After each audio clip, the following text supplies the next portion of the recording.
For today's video, pakakainin ko sana si Bonifacio. Nakita ko yung kapatid yung dalawang manok. Nakuha niya Sayang. Ayan Ay, kasi ang maunggoy kasi carnivores din ng mga yan. Ayan Yung siguro lumapit sila, may gusto sila sigurong kainin dito, lumapit. Nahawakan niya. Ayan, tatatlo na lang sila. Ngayon, for the first time na nagawa niya to, sigurado malamang uubusin niya yan. So, babalutin ko yung mata niya. Ayan sarap na sarap yan. Ala, sige.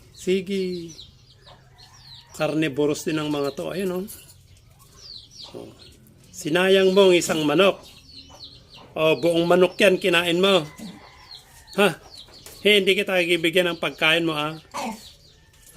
kinuha mo yung anak ng isang manok doon. Ano na yan?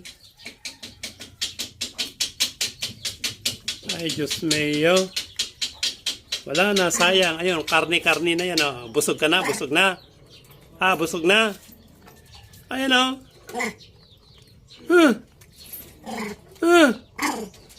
Inubos mo ng isang manok. Hindi nila agawin lang. Sige, ubusin mo yan. Sayang isang manok. Kinain mo. Ayan. Naamoy kasi nito. Naamoy yung aso kaya gusto niya rin kuhanin yung mga natira-tira niyang pagkain. Biruin mo yon, isang manok kinain mo. Ay, mauubos yan pag malapit sila. Pag lalapit ang mga yan, talagang dadakmain niya. Ayun, babalutin ko to para hindi ka makakuha uli. Alam ko, ubusin mo lahat yung mga manok ko.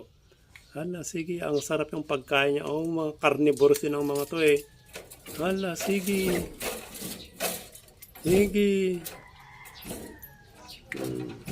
Wala ka ng pagkain wala ka ng pagkain ngayon Hala, pati aso kasi talagang inaano niya Ano? Buti pa si Troy. Ikaw, kinain mo ng isang buong manok. Ay, grabe ka, Bonnie, Ayan, fresh. Ayan.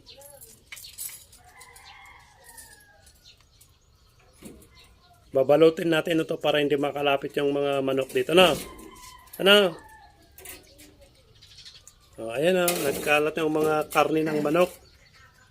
Ay, grabe ka. Bonnie. Hahanap ako ng bakod. Babalutin natin ang Hala, sige. Pati buto. Kinain niya Hala, sige. Mauubos ang mga to. Sayang. Malaki pa naman nalala yung mga manok ko. Sinayang mo ang isang manok. Ubusin mo yan. Baba na. Ubusin mo na yan.